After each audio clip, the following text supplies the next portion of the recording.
everyone, I'm Meenu Gega, online mathematics wizard, founder of Meenu's Maths, and of course, your tutor.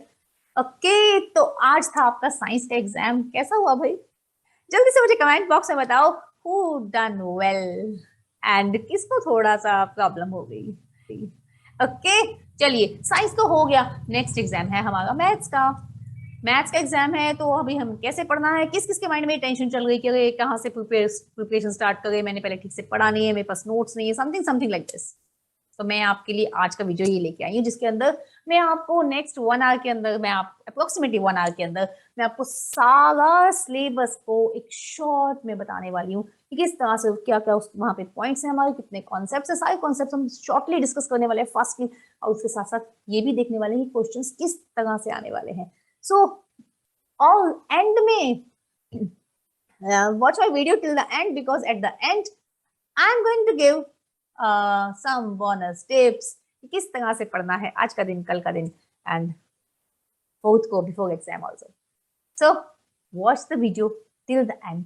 If you have not subscribed my channel, just hit on the subscribe button and don't forget to hit the bell icon to get notifications. Fine. So without wasting time, let's get started with all the concepts of our syllabus. Best of luck for your revision and for your exam. Let's start with chapter number 1, real numbers. First formula, LCM multiply HCF is equal to A multiply B, means product of numbers. इस पर कई तरह से question आ सकते हैं. Let's see, LCM आपसे पूछ लें HCF and the numbers are given, and maybe आपसे HCF पूछ लें LCM and the numbers are given, और हो सकता है आपसे कोई और एक नंबर पूछ लें. स्टैंडर्ड बेसिक सबके लिए बहुत ही इंपॉर्टेंट फॉर्मूला है. Let's go for the second formula. Root P is irrational if P is prime number. If P is prime number, then its root is always irrational number. इस पे जो mostly question देखने में आया है वो इस तरह से है that you are asked कि कोई दो आपको √2, √3, √5, √3 समथिंग लाइक दिस, दो आपको इरेशनल नंबर गिवन है and you are suppose to find out to write down उनके बीच में कोई दो आपको नंबर्स मेंशन करने हैं, दो रैशनल नंबर मेंशन करने हैं, लाइक √2 और √3 के बीच में कुछ मेंशन करना है. तो अगर आपको इनकी वैल्यूज लर्न है ना, आई सजेस्ट यू आज ही आप वैल्यू अच्छे से लर्न कर लो, बिकॉज अगर आपको मान लो पूछते हैं √2 और √3 के बीच में, तो there is this is 1.4, this is 1.7, let's go with 1.5 and 1.6 and it is done. Fine. Let's go for the another formula. Number 3. If denominator is in the form of 2 raised to n, 5 raised to m, then its decimal expansion will be terminating. 2 raised to n, 5 raised to m, what it means? यानी कि जो denominator है ना, अगर उसके अंदर जो उसके प्राइम फैक्टर्स हैं वो सिर्फ 2 और 5 ही हैं, उसके अलावा कुछ नहीं है, then it's terminating. एंड अगर इसके अलावा भी कुछ है, ये इस फॉर्म में नहीं है, 2, 5 के अलावा भी कुछ है, then it is non terminating but repeating. आपको ये क्वेश्चन कैसे आने वाला है? You will be given any fractional number, any rational number, and you will be asked बताओ कि इसका जो डेसिमल एक्सपेंशन है वो टर्मिनेटिंग है कि नॉन टर्मिनेटिंग रिपीटिंग है. आपको कुछ डिटेल में नहीं करना है, जस्ट उसके डिनोमिनेटर को चेक करना है, प्राइम फैक्टराइजेशन और आंसर कर देना है. फाइन. एक और इसी पे बेस्ड क्वेश्चन आता है, after how many digits decimal terminates. तो इसके लिए आपको क्या करना है? Let's see, this is 9 by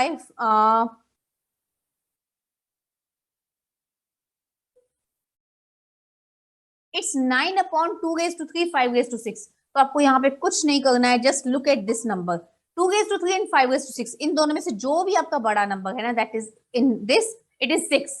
तो हम क्या बोलेंगे? After 6 digits it will terminate.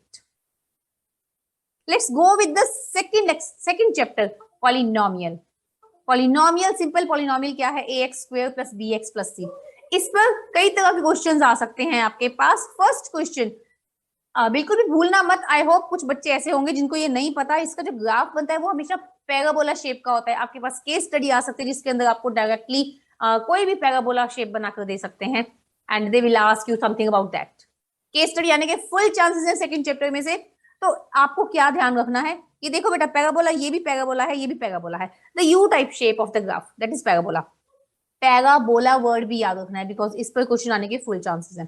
तो ये कैसे पता चलेगा कि ये ओपन अपवर्ड है कि ओपन डाउनवर्ड्स है, यानी कि इस तरह से सीधा है या उल्टा है? It depends on the value of A. This A जो x का कोफिशिएंट है ना, if it is positive that means greater than 0, then we will say upward होगा, ऊपर को बनेगा, और नीचे कब बनेगा, जब ये नेगेटिव है, that is less than 0।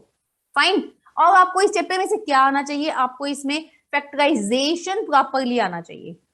Factorisation के लिए कुछ ऐसे ही आपके पास इक्वेशन आ सकती है, पॉलिनोमियल आ सकता है, जिसके अंदर आप मेजर टर्म स्प्लिटिंग यूज कर सकते हो।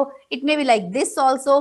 तो इसके अंदर आपको क्या करना है, बिल्कुल directly we can do it in 2 veg.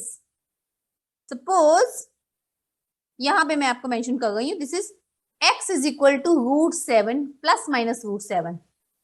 Done. ये इसके सॉल्यूशन आ गए हैं, ये सॉल्यूशन आ गए हैं। If I talk about the factorisation, x square minus 7 is equal to 0, that means ये क्या बन गया, x plus √7 x minus √7, और ये इसके फैक्टराइजेशन हो गया। फाइन। वैसे 0 लगाने की नीड नहीं, पॉलिनोमियल है, I just remove the 0। Fine. और जैसा फैक्टराइजेशन है उसी के अकॉर्डिंगली इसमें सॉल्यूशन भी पूछ सकते हैं। Factorisation like this thing is factorisation, और सॉल्यूशन पूछा है तो उसके जीरोस फाइंड आउट करें, the values of x। Fine. और इसके अंदर एक ये भी आ सकता है 5u² + 10u, this type of things. तो इसमें क्या करना है, डायरेक्ट कॉमन लेना है आपको, एक मिडिल टर्म स्प्लिटिंग वाला, एक जो सिंपल है, डायरेक्टली आपको फाइंड आउट करना है। ओनली x² गिवन है व्हेन x टर्म मिसिंग है, और जो लास्ट वाला है उसके अंदर लास्ट कांस्टेंट टर्म मिसिंग है। फाइन।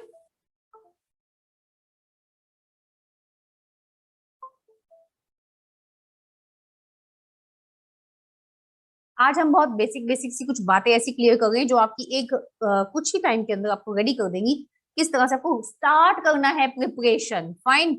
सो सपोज करो आपके पास एक पॉलिनोमियल है ax² + bx + c।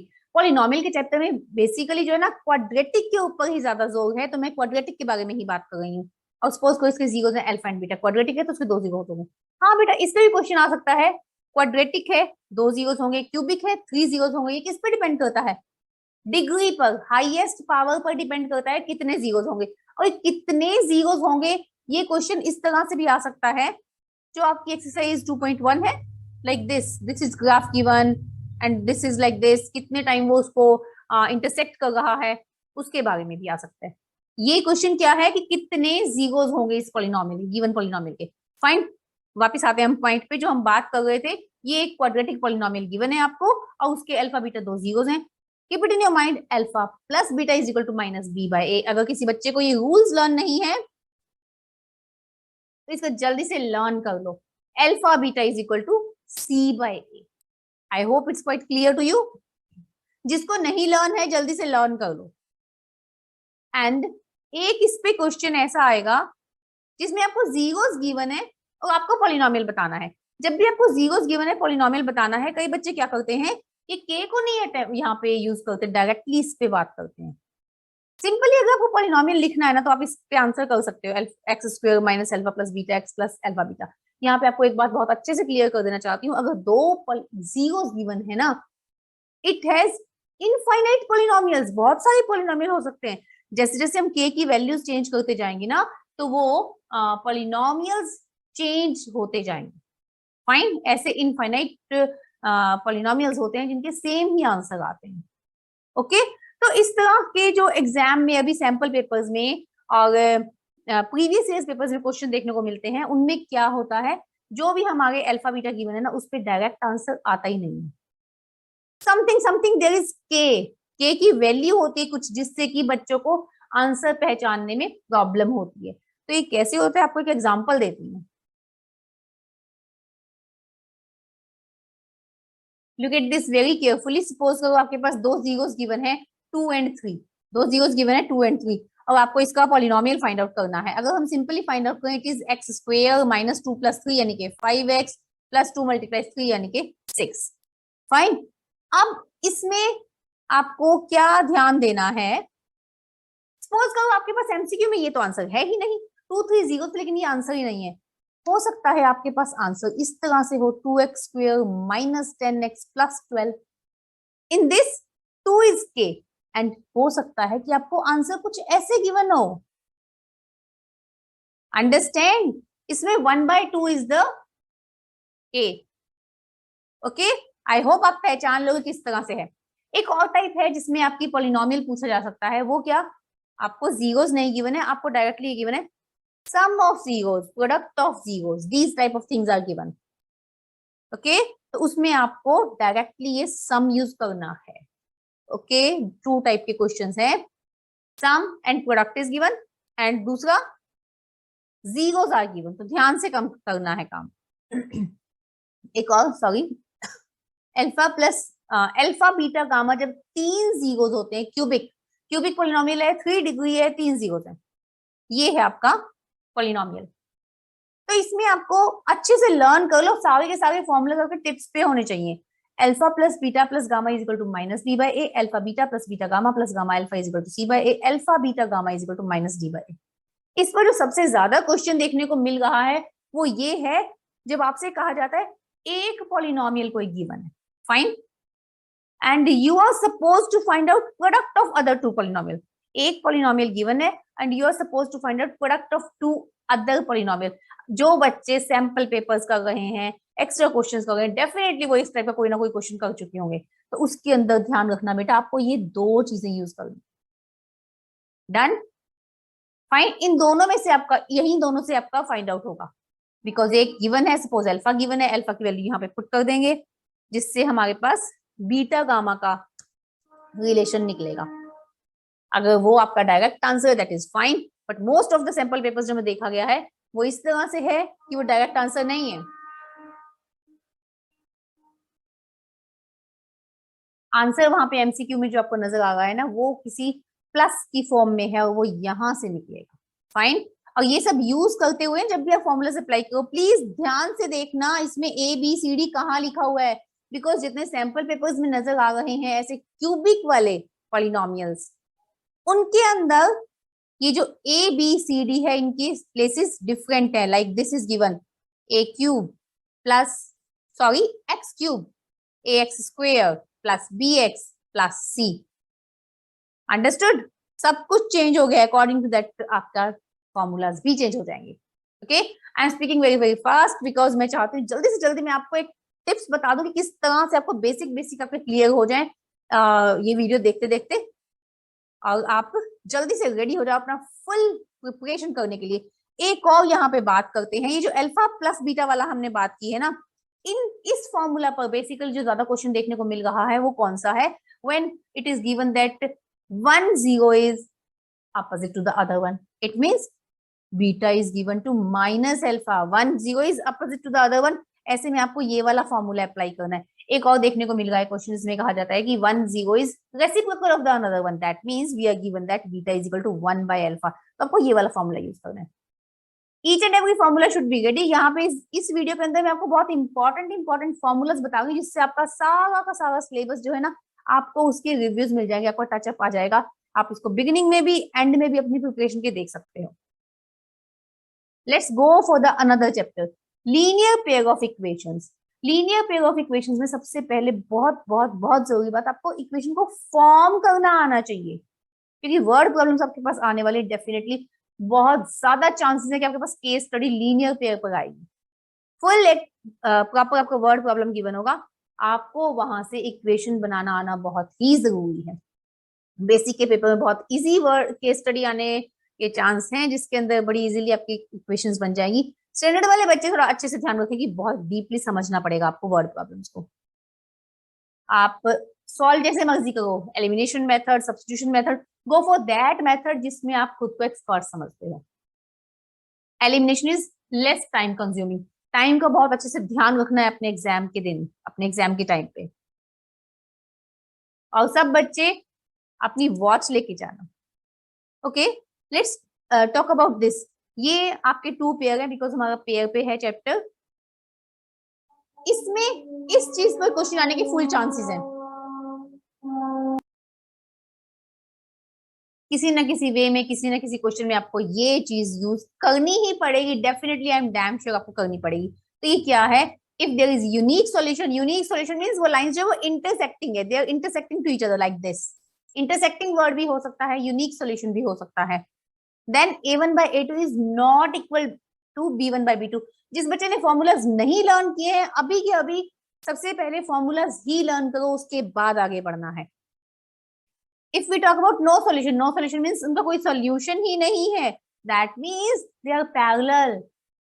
a1 by a2 is equal to b1 by b2 is not equal to c1 by c2, and if there are infinite many solutions, जो line इस तरह से coincident होती है एक के ऊपर एक, जब दूसरी एक के नीचे दूसरी छिप जाती है, a1 by a2 is equal to b1 by b2 is equal to c1 by c2। ये बहुत ध्यान से देख लो, इस पर बिल्कुल डायरेक्ट क्वेश्चन आ सकता है। और जो बहुत ज्यादा क्वेश्चन पे देखा गया है वो है फाइंड आउट वैल्यू ऑफ के। जो आपके पास इक्वेशन गिवन होगी ना, लीनियर इक्वेशन, उसमें कहीं ना कहीं कोई कांस्टेंट को के लिखा होगा। इट डिपेंड्स ऑन एक्स का, वाई का, सी, कोई भी हो सकता है जिसको के मेंशन हो, उसके साथ आपको एक कंडीशन दे देंगे और वो कंडीशन के साथ आपको फाइंड आउट करना होगा के। अब यहाँ पे बहुत ध्यान से सुनना, जब आप यूनिक सॉल्यूशन वाला फाइंड आउट करोगे ना, आपका आंसर कुछ ऐसे आएगा, k is not equal to something, k is not equal to 1, k is not equal to 4, something something like this. Option में आपको ना इसके साथ साथ एक कंफ्यूज करने के लिए आपको के इज इक्वल टू 1 भी दे देंगे। ध्यान रखना, कुछ बच्चों को लगता है भाई के की वैल्यू पूछिए तो कुछ ना कुछ इक्वल ही होगा, नॉट इक्वल टू थोड़ी हो सकता है, हमने गलत किया होगा।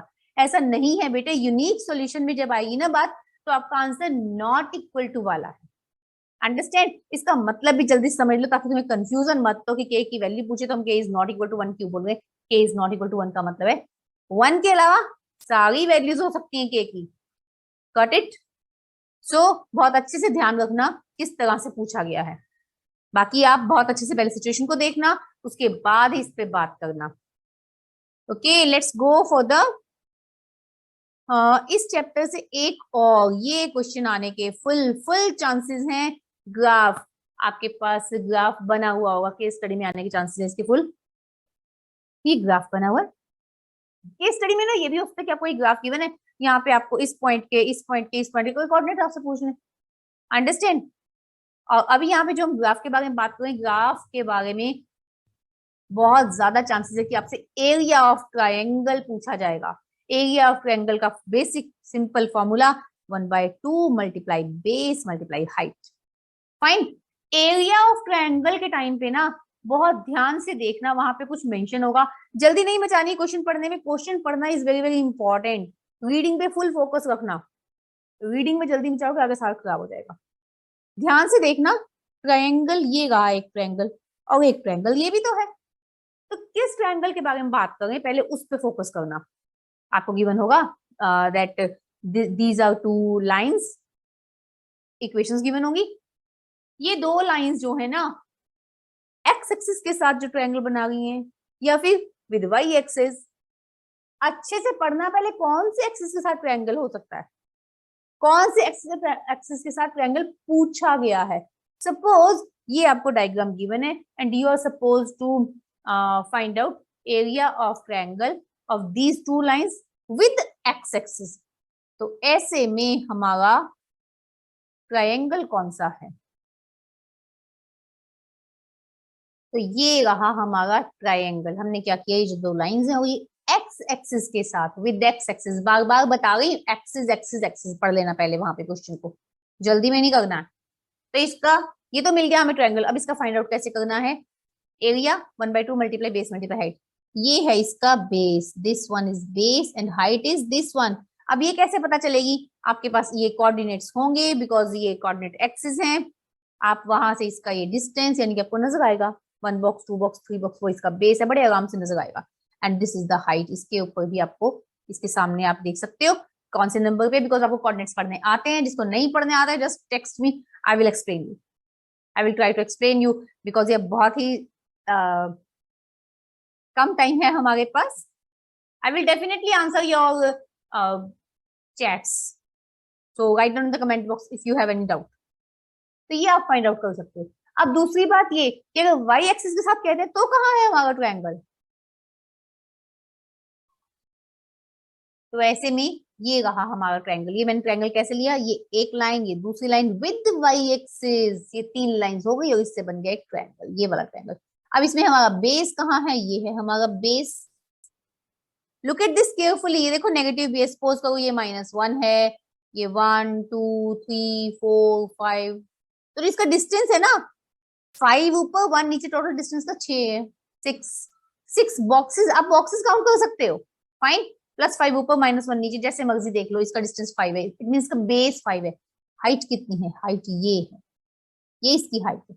ये हाइट आपको यहाँ से पता चल सकती है एक्स एक्सिस पे, 1 2 3 4 5 समथिंग लाइक दिस। तो इसका 5 है, इस ट्रायंगल का हाइट भी 5 है। 1/2 multiply base multiply height. This is very very very important, ये आपकी एनसीईआरटी में भी है, तो इसे बहुत ध्यान से देख लेना है।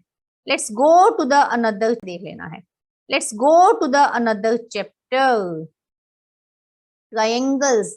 ट्रायंगल्स में सिमिलैरिटी वाले क्वेश्चंस बहुत ज्यादा इंपॉर्टेंट है, आपको पता होना चाहिए similarity. If we talk about similarity, similarity A, SSS, SS, सबको ध्यान से पढ़कर जाना है अच्छे से। एग्जाम्पल, ये एक्सरसाइज 6.3 में एक हमारा एग्जाम्पल है 7th, उस टाइप के क्वेश्चंस बहुत इंपॉर्टेंट है। कौन से क्वेश्चंस है ये? शेडो वाले questions. Suppose there is a minar, ये उसका शेडो है।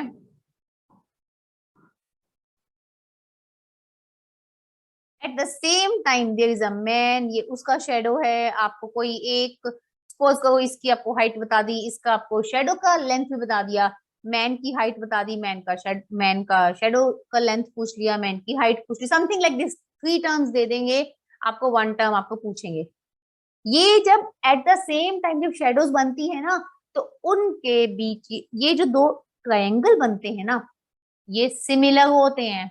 ये सिमिलर होते हैं बिकॉज ये इक्वी एंगुलर होते हैं, इसके 2 एंगल इक्वल बनते हैं, जिससे कि ये ए सिमिलैरिटी से सिमिलर हो जाता है। आपको सिमिलर प्रूव करने की कोई नीड नहीं है। Keep it in your mind कि जब इस तरह का कोई भी क्वेश्चन आएगा, वो जो एट सेम टाइम वर्ड लिखा होता है, जिससे कि हमें पता चल जाता है कि वो सिमिलर है, और डायरेक्ट सिमिलैरिटी अप्लाई कर दो। Fine. Suppose it is given 5 metre, it is given 6 metre, it is given 1 metre, something like this, और इसको आपको फाइंड आउट करना है। मैंने जनरली वैसे ही आपको लिख के दे दिया है, और आपसे ये इसकी शेडो पूछ रहे हैं, एस बोल देते हैं इसको। क्या करना है आपको? 5/6 is equal to 1/s, because अगर ये सिमिलर है तो इनकी जो कॉरस्पॉन्डिंग साइड्स होंगी वो प्रोपोर्शनल होंगी। अंडरस्टैंड? और यही वाला क्वेश्चन एक ही ट्रायंगल के अंदर भी आ सकता है, एक ही ट्रायंगल के अंदर आपको डिफरेंट डिफरेंट शेप्स बनी हुई हैं, कुछ इस तरह से, समथिंग लाइक दिस। एंड ये मीनार है, ये उसका शेडो है, एंड यहाँ से one girl is going towards the building, towards the Minar, and the girl is here, जहाँ पे उसकी शेडो है। इस टाइप की कंडीशंस, इस टाइप के जितने भी क्वेश्चंस मिलते हैं उनको बहुत अच्छे से रिवाइज कर लो। These are very very important. Fine, ये सब सिमिलैरिटी पे है, और सिमिलैरिटी आपको प्रूव नहीं करनी है, डायरेक्ट सिमिलैरिटी अप्लाई करनी है शेडो वाले क्वेश्चंस में। चलिए नेक्स्ट चीज पे बात करते हैं। जब दो ट्रायंगल सिमिलर होते हैं ना, look at this very carefully. We know कि जब दो ट्रायंगल सिमिलर है तो उनकी जो साइड्स हैं वो प्रोपोर्शनल होंगी। सबको पता है, ये बात पता है ना? नहीं पता ध्यान से देख लो, ठीक है। अब एक और चीज जिसपे क्वेश्चन आने के फुल चांसेस हैं, ध्यान से देखना। साइड्स तो प्रोपोर्शनल होती ही हैं, उसके साथ साथ जो इसके मीडियन है ना, मीडियन जो मिड पॉइंट पे कट करती है, मीडियन AM, ये भी प्रोपोर्शनल है DN, मीडियन DN के। अगर ये मीडियन है, कभी आपको मीडियन गिवन हो सकती है, कभी आपको ऑल्टीट्यूड गिवन हो सकता है, ऑल्टीट्यूड भी इक्वल है। Ratio, ratio, I am talking about the ratio, length में इक्वल नहीं है, उनका रेशो सेम है, वही वाला रेशो जो कि साइड्स में था। स्टैंडर्ड वाले बच्चे ध्यान से देखें, इस पे क्वेश्चन आने के फुल चांसेस हैं। ओके, तो स्टैंडर्ड वाले बच्चे ध्यान से देखें कि उनके पास डायरेक्ट साइड्स से ज्यादा इंपॉर्टेंट है मीडियन या ऑल्टीट्यूड पे क्वेश्चन आना। फाइन, ऑल्टीट्यूड मतलब परपेंडिकुलर। और क्या इसके बारे में, अगर दो ट्रायंगल सिमिलर है तो जो उनके एरियाज होंगे ना, वो उसकी साइड्स के रेशियो का स्क्वायर होगा। फाइन, इस पे क्वेश्चन आने का again it's very easy, chance भी फुल है। तो ये कैसे है? अच्छा, साइड मतलब मैंने यहाँ पे AB/DE लिखा है, सारी की सारी साइड्स हैं। साइड्स के साथ साथ यहाँ पे अगर हम मीडियन मेंशन कर देंगे वो भी चलेगा, ऑल्टीट्यूड मेंशन कर देंगे वो भी चलेगा, परपेंडिकुलर। अंडरस्टैंड? सो एक रेशियो गिवन होगा, एक आपसे पूछेंगे। ऐसे क्वेश्चन हमारी एनसीईआरटी में बिल्कुल क्लियर है। Let's go for the another thing. Okay, जिसको मेरा ये अच्छा लग रहा है वीडियो, जल्दी से सब्सक्राइब कर दो अगर सब्सक्राइब नहीं किया है, and like the video also. फटाफट लाइक करके वापस स्टडी पे आ जाओ, because we don't have too much time. And if you want to share with your friends, अगर आपके फ्रेंड्स को भी हेल्प मिल सकती है इससे, तो जल्दी से शेयर भी कर दो। चलिए फटाफट बात करते हैं इस एक और बात। BPT is very very important. BPT क्या होता है? जब एक ट्रायंगल गिवन है और उसके अंदर एक इस तरह से लाइन सेगमेंट होता है जो किसी एक साइड के पैरेलल होता है, तो ऐसे में क्या होता है, जो रेशो बनते हैं ना, AD upon DB is equal to AE upon EC, वो इक्वल होते हैं। अब यहाँ पे एक और बात को, ये तो हमने बेसिक सी बात की, बीपीटी थेल्स से हम कुछ भी बोल सकते हो, स्टेटमेंट में भी क्वेश्चन आ सकता है, एजर्शन रीजन टाइप में भी ऐसा कुछ हो सकता है। यहाँ पे हम सिर्फ बेसिक कॉन्सेप्ट्स की बात कर रहे हैं, वो किसी भी तरह से बेसिक के पेपर में डायरेक्ट आ जाएगा, स्टैंडर्ड के पेपर में वही चीजें थोड़ी सी ट्विस्ट होके आ जाएंगी। So listen it very very carefully. अभी ये क्या है? एडी है ना, वो एडी अपॉन ए बी, यानी कि एक तो मैंने पार्ट ले लिया, एक मैंने फुल साइड ले ली, that is equal to AE upon A C, वो भी सही है। This is a, I hope आपको ए दिख रहा है। फाइन, ओके, तो ये भी बीपीटी ही है, इसको भी ध्यान रखना है। इन द सेम वे हम ये भी बोल सकते हैं डीबी अपॉन ए बी, यहाँ पे DB upon A B is equal to EC upon AC. Fine, let's go for another thing. Pythagoras theorem बहुत इंपॉर्टेंट है, इस पर तो क्वेश्चन आना ही आना है, तो आई होप आपको सबको पता होगा। Perpendicular square plus base square is equal to hypotenuse square. Let's talk about another chapter, chapter number 7, coordinate geometry. Coordinate geometry क्या है? जिसमें हमारे पास कोऑर्डिनेट्स हैं, एक्सिस हैं, एक्स एक्सिस है, वाई एक्सिस है, वहां पे पॉइंट्स हैं, एक्स वाई टाइप में हमारे जो पॉइंट्स आते हैं, एब्सिसा, ऑर्डिनेट। आई होप आप सबको पता है, नहीं पता तो अच्छे से सुन लो। एक्स कोऑर्डिनेट को कहते हैं एब्सिसा, वाई कोऑर्डिनेट को कहते हैं ऑर्डिनेट। ओके, क्वेश्चन कहीं से कुछ भी बन सकता है, तो हम जो टिप्स की बात कर रहे हैं ये तो आपके माइंड में ऑलवेज फिट होने चाहिए डेफिनेटली। तो एक हमारे पास इसमें डिस्टेंस फॉर्मूला है। अगर हमारे पास 2 पॉइंट्स गिवन है, suppose one point is x1 y1, second point is x2 y2। Basically ना हमारे इस सेक्शन में 2 ही फॉर्मूलाज है, तो इनको ध्यान से सुनो किस तरह से काम करना है। डिस्टेंस फॉर्मूला होता है हमारा x2 minus x1 whole square plus y2 minus y1 whole square whole root. ठीक है, जल्दी से बस इन दोनों का डिफरेंस देखना है, स्क्वायर करना है, इन दोनों का डिफरेंस देखना है, स्क्वायर करना है। बहुत ज्यादा पंगे वाली काम नहीं है, ठीक है, जल्दी से हो जाएगा। ओके, तो इस पे क्वेश्चन कैसे कैसे आ सकता है? मे बी कि आपसे डायरेक्टली डिस्टेंस पूछ लें, मे बी कि आपसे कोई डिस्टेंस गिवन हो, आपसे पॉइंट पूछ लें, या फिर something like this collinear condition दे दें आपको, और वहां पे आपको इसको डिस्टेंस फॉर्मूला को यूज करना हो। ठीक है, इसमें इस तरह से क्वेश्चन भी आ सकता है कि आपके सामने ना कोऑर्डिनेट्स गिवन है और एक समथिंग लाइक दिस कोई शेप वहां पे बनी हुई है, और आपसे पूछ लें कि यहाँ पे इसके चेक करके बताओ डिस्टेंस फॉर्मूला से, डिस्टेंस फॉर्मूला नहीं भी लिखा हो, जस्ट चेक करके बताओ कि ये स्क्वायर है, रेक्टेंगल है, क्या है। पहले आप इसके, ये केस स्टडी क्वेश्चन है, पहले आप इसके कोऑर्डिनेट्स देखोगे वहां पे, उसके बाद आप वहां पे डिस्टेंस फॉर्मूला अप्लाई करोगे, then you can do all the things. Okay, यहाँ पे के फाइंड आउट करने वाला क्वेश्चन भी आ सकता है। नेक्स्ट हम बात करते हैं distance from origin. Distance from origin, origin means 0 0, origin means 0 0। Direct इस पे भी क्वेश्चन आ सकता है कि ओरिजिन क्या होता है, बिकॉज बहुत सारे क्वेश्चंस ऐसे हमारे पेपर में आते हैं कि बहुत ज्यादा छोटे होते हैं, वो इतने छोटे होते हैं कहीं ना कहीं हम उन्हें इग्नोर कर चुके होते हैं बड़े बड़े क्वेश्चंस करने के चक्कर में।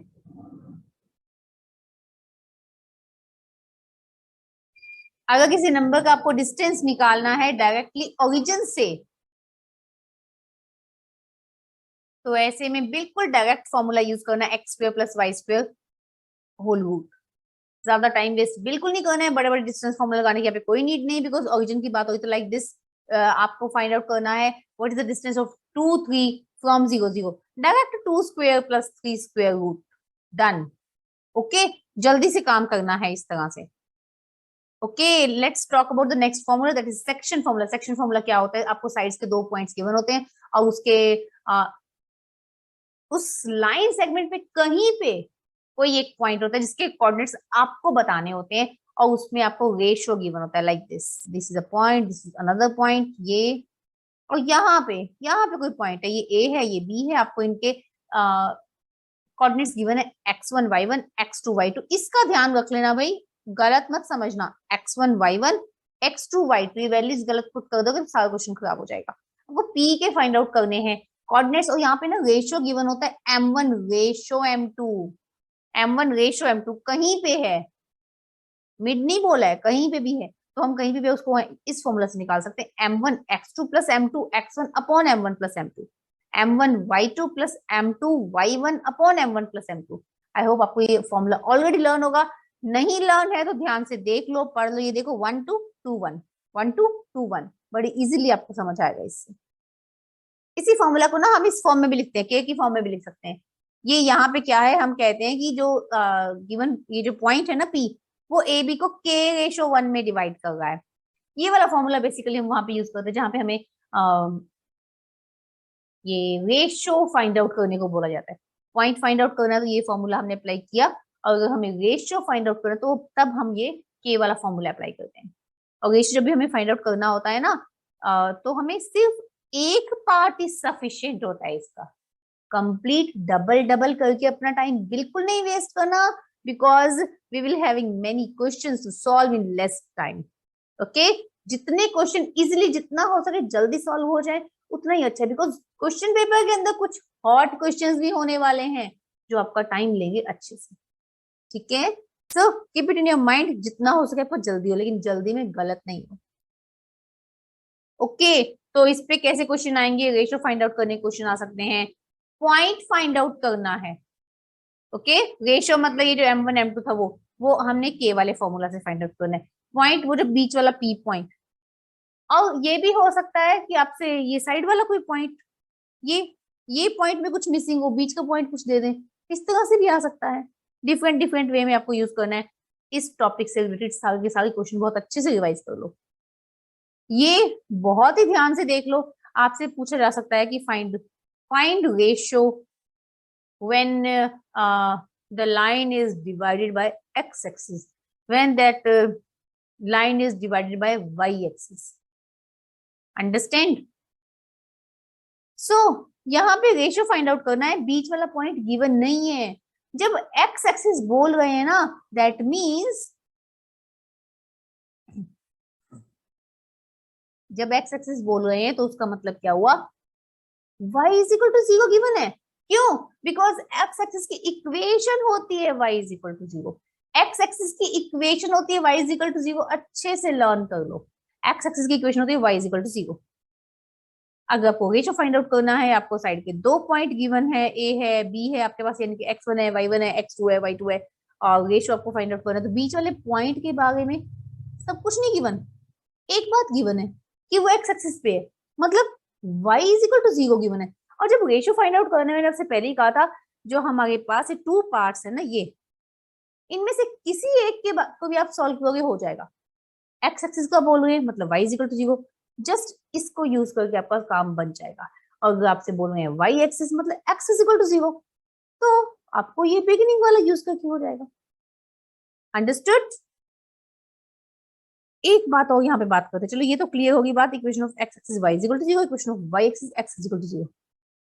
ध्यान से सुनना, y is equal to k, y is equal to a, y is equal to b, मतलब y is equal to any constant, वो एक लाइन होती है जो parallel to x axis, parallel to x axis.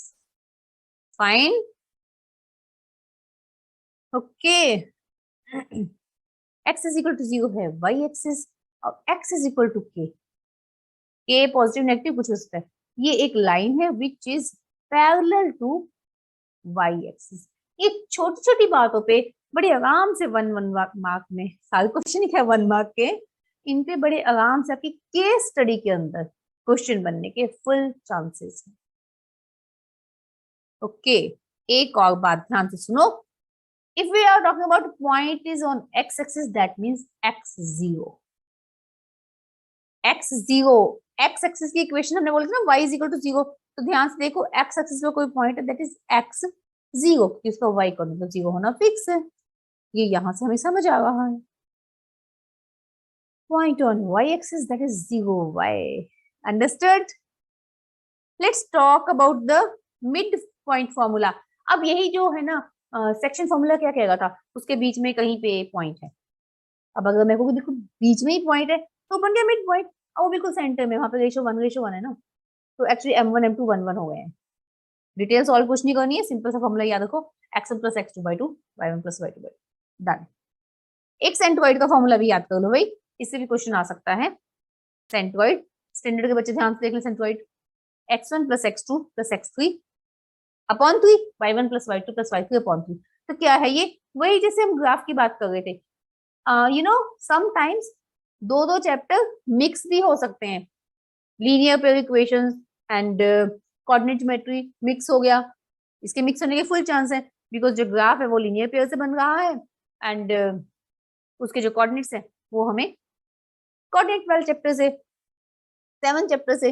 और सपोज करो वही जो हमने ट्रायंगल बनाया था, जो हमने इस तरह से कुछ बनाया था, इस तरह से, ठीक है। आपसे बोले ये जो ट्रायंगल के, ये जो गिवन है ना, जो ट्रायंगल ये वाला जो वाई एक्सिस के साथ है, इसका सेंट्रोइड बताओ भाई, इसका सेंट्रोइड बताओ। सो व्हाट टू डू, इनके कोऑर्डिनेट्स को देखो, उस पे फॉर्मूला अप्लाई करो, this plus this, x coordinate को ऐड करके 3 से डिवाइड, वाई कोऑर्डिनेट को ऐड करके 3 से डिवाइड, डन। ओके, एक और पॉइंट बहुत बहुत important, very very important, specially for standard maths students. आज का सब कुछ है सभी बच्चों के लिए इंपॉर्टेंट। 10th ये जो पॉइंट है ये स्टैंडर्ड वालों के कुछ ज्यादा इंपॉर्टेंट है, ठीक है। सारे के सारे जो जितने भी कॉन्सेप्ट्स हैं, बेसिक वालों को डायरेक्ट मिल जाएंगे, स्टैंडर्ड वालों को थोड़े से ट्विस्टेड मिल जाएंगे, मिलेंगे तो सबको ही। तो इस पॉइंट में क्या है, all the points on perpendicular bisector are equidistant from end points of the line segment। Line segment लिखना चाहिए भाई, एंड पॉइंट्स तो लाइन सेगमेंट ही होते हैं, लाइन के थोड़ी होते हैं। ए बी है लाइन सेगमेंट, ये उसके दोनों एंड पॉइंट्स हैं। परपेंडिकुलर बाइसेक्टर, परपेंडिकुलर भी है 90 के एंगल भी है, बाइसेक्टर, ठीक है। बाइसेक्टर नेचुरल ये तो है ही मिड पॉइंट, वो तो है ही ए बी का मिड पॉइंट।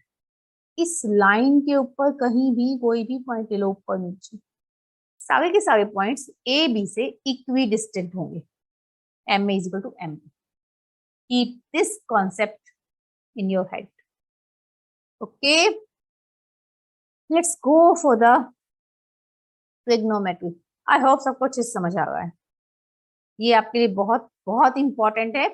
अभी थोड़ी सी देर में आपका सारा चैप्टर यूं आपकी आंखों के आगे से निकल जाएगा, fast fast fast fast. Let's go for trigonometry.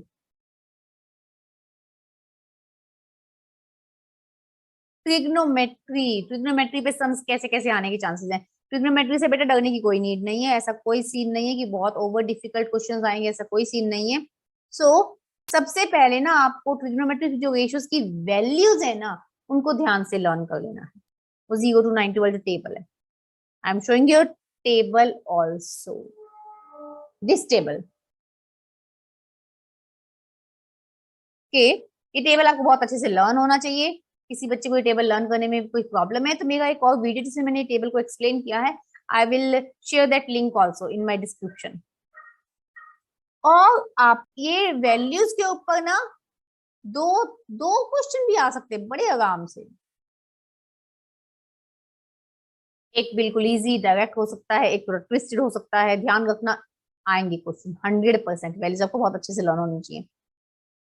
और क्या आपको इसमें लर्न करना है, आपको इसमें ना ये रिवर्स थिंग लर्न करना है। sec is equal to 1 by cos, cosec is equal to 1 by sin, cot is equal to 1 by tan, tan is equal to sin by cos, cot is equal to cos by sin।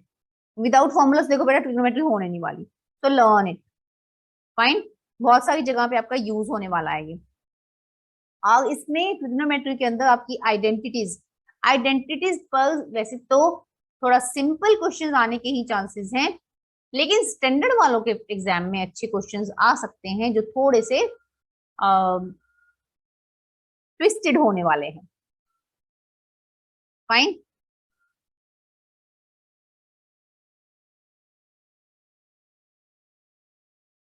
तीनों identities को ध्यान से देख लो। sin square theta plus cos square theta is equal to 1, 1 plus tan square theta is equal to sec square theta, 1 plus cot square theta is equal to cosec square theta. हालांकि आपके syllabus में ऐसे लिखा हुआ है sin square theta plus cos square theta is equal to 1, यही है आपके सिलेबस में। मैंने भी एक बार आपको एक वीडियो में बोली थी ये बात, बट देखा गया है कि सैंपल पेपर्स में और सीबीएसई वाले सैंपल पेपर में इनको भी यूज किया गया है। ओके, तो हमें नहीं छोड़नी है, because we can't take risk. इन पे बेसिकली चांस है सिंपल प्रॉब्लम्स आने का। अब इफ वी टॉक अबाउट कि सिंपल प्रॉब्लम्स आएंगी आइडेंटिटी बेस, इसका मतलब ये नहीं कि बिल्कुल ही सिंपल सारी आने वाली है। हमारे क्वेश्चन पेपर का कुछ पार्ट हॉट क्वेश्चंस होते हैं। 10% जो है हमारे क्वेश्चन पेपर में हॉट क्वेश्चंस होते हैं, तो वहां पर आपके कुछ ऐसे क्वेश्चंस भी आ सकते हैं जो आपको थोड़ा तंग कर सकते हैं। For that questions you can go for short tricks. Fine. अगर आप जिस बच्चे ने सैंपल पेपर किए हैं उसने ध्यान से देखा होगा किस किस टाइप के क्वेश्चन आ गए। कुछ ऐसे ऐसे क्वेश्चन हैं जो बहुत ही लेंथी हैं, जो बहुत ज्यादा लेंथी है। आई एम शोइंग हियर ऐसे क्वेश्चंस के अंदर जस्ट आपको थीटास की वैल्यूज को पुट करके आपके आंसर्स आपके सामने आ जाएंगे, तो ध्यान से उनको करना है। यानी बहुत ज्यादा लेंथी क्वेश्चन, बहुत ज्यादा टाइम लगाने की नीड नहीं है। And keep one more thing in your mind, अगर आपको बहुत ही कोई डिफिकल्ट अगर क्वेश्चन नहीं हो रहा है, ये मत भूलो that you have choice also. उसको छोड़ के नेक्स्ट पे जा सकते हो अगर कुछ ज्यादा ही आपको ट्रिग्नोमेट्री में कोई डिफिकल्ट क्वेश्चन मिल जाता है। Let's go to the another chapter, area related to circle. Area related to circle, इस पे क्या करना है आपको? Area of circle pi r square सबको पता है। सेमी सर्कल मींस आधा circle 1/2 pi r square. Quadrant means उसका 1/4 part 1/4 pi r square. Quadrant जो होता है ना वो 90 के एंगल पे होता है। हम इस डायरेक्ट क्वाड्रेंट पे लिखा हो सकता है और वो theta is equal to 90 something like this भी हो सकता है। तो एक क्वाड्रेंट ये 1/4 pi r square. Area of sector, sector के आगे में क्या है? Theta upon 360 multiply pi r square. आज की वीडियो में बहुत अच्छे से मैं आपके सारे के सारे फॉर्मूलाज रिवाइज करवा रही हूँ, उसके साथ साथ आपको ये बता रही हूँ कि किस तरह से भी आ सकते हैं एग्जाम में। इनमें क्या है, आपके पास डिफरेंट डिफरेंट शेप्स हो सकती हैं। किसी को डिटेल में इस चैप्टर पे जाना है, then I will give you a link also of my previous video. Different different shapes हो सकती है, तो उसमें आपको चेक करना है किस तरह से कौन सी शेप है। अगर आप ये चैप्टर खोलोगे एनसीईआरटी में बहुत सारी शेप्स आपके सामने आएंगी, तो keep all that thing in your mind. सारे के सारे क्वेश्चंस बहुत अच्छे से रिवाइज होने चाहिए। सर्कमफ्रेंस ऑफ सर्कल होता है 2 पाई आर। सर्कमफ्रेंस होता है 2 पाई आर, लेंथ ऑफ आर्क। इस टाइप का एग्जैक्टली क्वेश्चन बहुत कम नजर आता है एनसीईआरटी में, बट एग्जाम में होने के फुल चांस है, बल्कि काफी ज्यादा चांस है। किस तरह से? Some like this, you are suppose to, ये लेंथ आर्क का जस्ट लेंथ फाइंड आउट करना है ना, लेंथ, वहां पे ये वाला फॉर्मूला अप्लाई करना है। ये ना सेक्टर है ना ये सेगमेंट है, ये जस्ट एक आर्क का लेंथ। फाइन। अगर सेगमेंट की बात करनी है तो क्या करना है? Area of sector minus area of triangle. मुझे मालूम है आप मैक्सिमम बच्चे जो हैं आप में से दे नो एवरीथिंग, बिकॉज ये अब हमारा सिर्फ एक it is a grand day, because we have exam. परसों ही एग्जाम है आपका। तो आपको क्या करना क्या है? अभी भी कोई ऐसा बच्चा जिसको प्रॉब्लम है सेक्टर क्या होता है, सेगमेंट क्या होता है, मैं कंफ्यूज हो रहा हूँ, then I will give you another link also for my circle video. Segment निकालने के लिए area of sector minus area of triangle. And ये बहुत अच्छी बात है कि आपके सिलेबस में बेसिकली 2 टाइप के ही थीटास हैं, एंगल 2 ही हैं, 60 एंड 90। एंगल अगर 60 होगा तो आपका जो ट्रायंगल बनेगा ना वो बनेगा इक्विलैटरल ट्रायंगल। इक्विलैटरल ट्रायंगल का एरिया आपको √3/4 ए स्क्वायर इसी तरह से निकालना है। कौन से एरियाज की बात करूं मैं? ये वाले। सेक्टर का तो हमने ऊपर बात कर ली है, θ/360 multiply pi r square. Triangle के एरिया के लिए आपको अगर इक्विलैटरल का आपको इस पे बात करनी है, और अगर एंगल 90 है तो simple formula 1/2 multiply base multiply height. और इस केस में ना आपके एरिया रिलेटेड टू सर्कल में आपका वो जो बनने वाला है ट्रायंगल, उसका बेस उसका हाइट दोनों ही रेडियस होने वाले हैं। दिस इज, ये है आपका सर्कल ये है आपका सेक्टर, और ये जो नीचे है ना, ये दिस थिंग, ये है आपका सेगमेंट। ये रफ डायग्राम है भाई, ये है आपका सेगमेंट। तो पहले आप सेक्टर निकालोगे, फिर ये जो ट्रायंगल है, ये ट्रायंगल, इस ट्रायंगल को माइनस कर दोगे। ठीक है, इस ये है थीटा, इस थीटा की बात होगी, ये 60 पे, ये 90 पे, ये फाइन। तो बहुत ध्यान से इसको देख लेना है, किस तरह से आपके क्वेश्चंस आते हैं। तो वीडियो को एंड तक देखना, अभी एंड में हमें बहुत कुछ इंपॉर्टेंट करने वाले हैं। Let's go for chapter number 15, probability, last one. तो ये क्या है प्रोबेबिलिटी? प्रोबेबिलिटी में बेसिकली हम बात करते हैं, जो हमारी प्रोबेबिलिटी होती है, that is favourable outcomes upon total outcome. बहुत इजी चैप्टर, बड़े आराम से हो जाएगा। लेकिन एक बात ध्यान रखना, एनसीईआरटी से डायरेक्ट क्वेश्चन आने के चांसेस काफी कम होते हैं प्रोबेबिलिटी में, बाहर से ही होते हैं most of the time questions. Basic basic हम पहले बातों को समझ लेते हैं, कॉन्सेप्ट्स क्लियर हैं तो सब कुछ हो जाएगा। 1 डाइस में टोटल आउटकम 6 होती है, 1 2 3 4 5 6, ठीक है। 2 डाइस के अंदर ना 36 आउटकम्स होती हैं, 2 डाइस के अंदर 36 आउटकम्स होती हैं। तो ये मैं आपको टेबल शो कर गई यहाँ पे। आई होप आप सबको ये टेबल बनाना आता होगा। Understand? Look at the table carefully. Okay, the next thing. अच्छा, पहले इसी पे बात करते हैं। ये अगर आपको टेबल आपको अच्छे से आता हो, इसमें बहुत तरह से क्वेश्चन आ सकता है।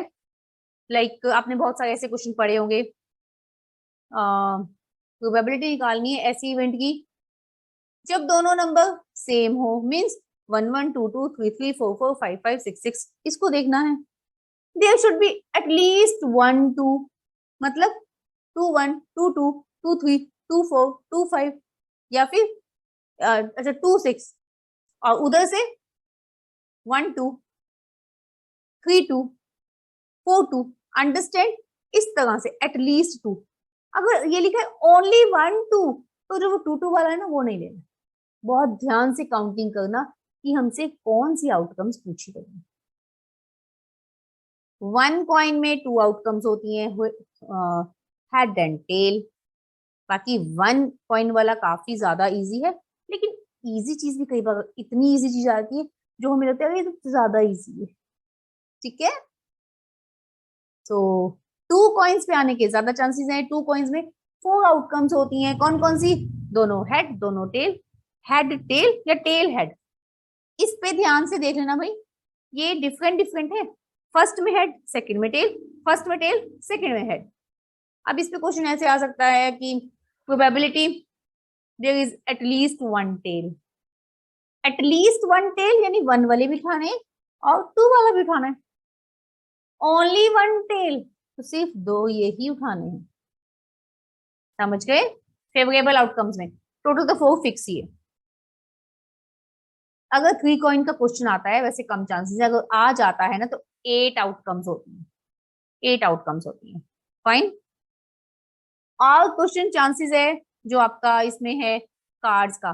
कार्ड्स का स्टैंडर्ड वाले बच्चों के लिए बहुत बहुत इंपॉर्टेंट है, बेसिक के लिए भी है, स्टैंडर्ड के लिए ज्यादा इंपॉर्टेंट है। टोटल 52 कार्ड्स होते हैं, 26 रेड होते हैं, 26 ब्लैक होते हैं, और टोटल 4 यानी कि 2 तो हो गए colours, black, red and black. 4 suits होते हैं, डायमंड, हर्ट, क्लब, स्पेड। इनमें से डायमंड और हर्ट रेड होते हैं, क्लब और स्पेड ब्लैक होते हैं। सब में 13 13 होते हैं कार्ड्स। किसी को कोई डाउट हो तो प्लीज बुक में भी आपको बहुत अच्छे से मेंशन है ये सब चीजें, अदरवाइज रिवाइज करो जहां से भी आपने पहले पढ़ा हुआ है। फाइन। फिर भी नहीं समझ आया तो आप मुझे कमेंट बॉक्स में you just write down, I will definitely answer before your exam. Face cards, ये फेस कार्ड्स बहुत इंपॉर्टेंट चीज है। टोटल 12 फेस कार्ड होते हैं। 12 फेस कार्ड क्या होता है? जिसके ऊपर फेस बना होता है, मींस जैक, क्वीन, किंग, ये सब है फेसेस। चारों सूट्स में ना जैक, क्वीन, किंग, तीन तीन तीन तीन होते हैं। टोटल 12 फेस कार्ड है, जिनमें से 6 ब्लैक होते हैं, 6 रेड होते हैं। ठीक है, 3 डायमंड होते हैं, 3 हर्ट होते हैं, 3 क्लब होते हैं, 3 स्पेड होते हैं। ये जो स्टैंडर्ड वाले बच्चे हैं ना, उनके लिए एक बात बता रही हूँ, इनके एग्जाम में ऐसा क्वेश्चन आने का बहुत ज्यादा चांसेस है कि दैट आपके पास कार्ड्स का सेट है पूरा, कोई एक कार्ड निकाला, उसकी प्रोबेबिलिटी बताओ, समथिंग लाइक दिस, कोई भी कंडीशन गिवन होगी, बाद में उस कार्ड को साइड रख दिया, नेक्स्ट टाइम फिर से प्रोबेबिलिटी कुछ और कार्ड निकालने की, ऐसे में आपकी टोटल आउटकम्स चेंज हो जाएंगी। अंडरस्टूड? तो ये कार्ड निकाल के आपने बाहर रख दिया। आपका एक ऐसा क्वेश्चन एनसीईआरटी में भी है, तो एनसीईआरटी क्वेश्चन को ध्यान से देख लें। तो if I talk about NCERT, examples पे भी जाना है, ठीक है? एग्जांपल्स को छोड़ना नहीं, किसी बच्चे ने अभी तक एग्जांपल नहीं पढ़े तो आज जरूर पढ़ें।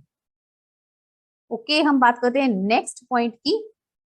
प्रोबेबिलिटी हमेशा 0 और 1 के बीच में होती है। इस पर क्वेश्चन कैसे आने के चांसेस है? आपके सामने कुछ प्रोबेबिलिटीज गिवन होंगी और ये पूछ लेंगे कौन सी पॉसिबल है, कौन सी नहीं पॉसिबल है। तो ये बहुत इजी है बताना। इजी कैसे है? गलती मत करना, 1 से बड़ा नहीं होना चाहिए, ठीक है? अगर अगर सपोज करो फ्रैक्शनल लिखा है, 1/4 है तो सही है, 3/4 है तो सही है, बट अगर 4/3 है, ये तो 1 से बड़ा हो गया, ये नहीं है पॉसिबल, ठीक है ना? दूसरा, PE bar is equal to 1 minus PE, ये ई बार क्या होता है? मतलब नॉट ई, कोई कंडीशन, कोई इवेंट ना हो, probability for not happening that, ठीक है? And that is equal to 1 minus PE. इसका मतलब यहाँ पे ये भी हो सकता है। अब ये जो मैं यहाँ पे बता रही हूँ ना, ये एजल्शन रीजन में तो बहुत ही चांसेस हैं आने के। और इसके अलावा इसमें क्वेश्चन आ सकता है बॉल्स पर।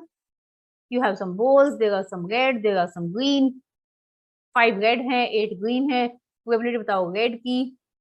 हाँ, पहले हमने निकाली, एक रेड निकाली, उसको साइड रख दिया, उसको साइड रख दिया, अब रेड चेंज हो गई है, पहले 5 थी 4 हो गई है, टोटल भी चेंज हो गया, पहले वो 8 + 5 यानी कि 13 था, ठीक है ना?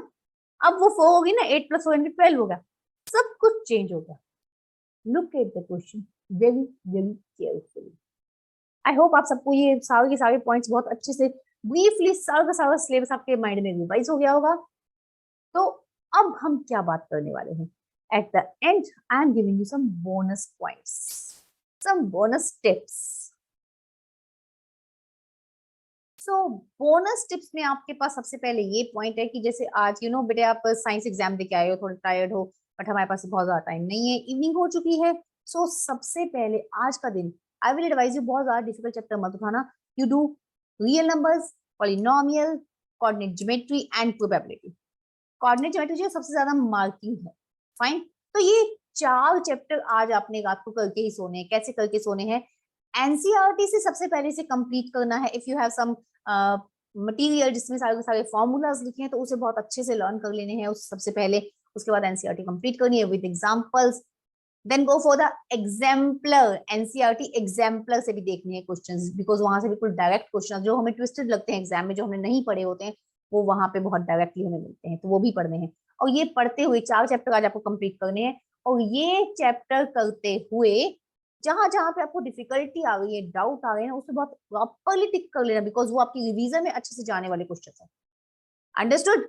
और ये 4 चैप्टर करने से पहले आपको सोना नहीं है, चाहे आप लेट क्यों ना हो जाओ। आज की रात आप बहुत अच्छे से स्टडी करके सोने वाले, जो भी अपना शेड्यूल बनाओगे ना उसे प्रॉपरली कंप्लीट करके ही आपको सोना है।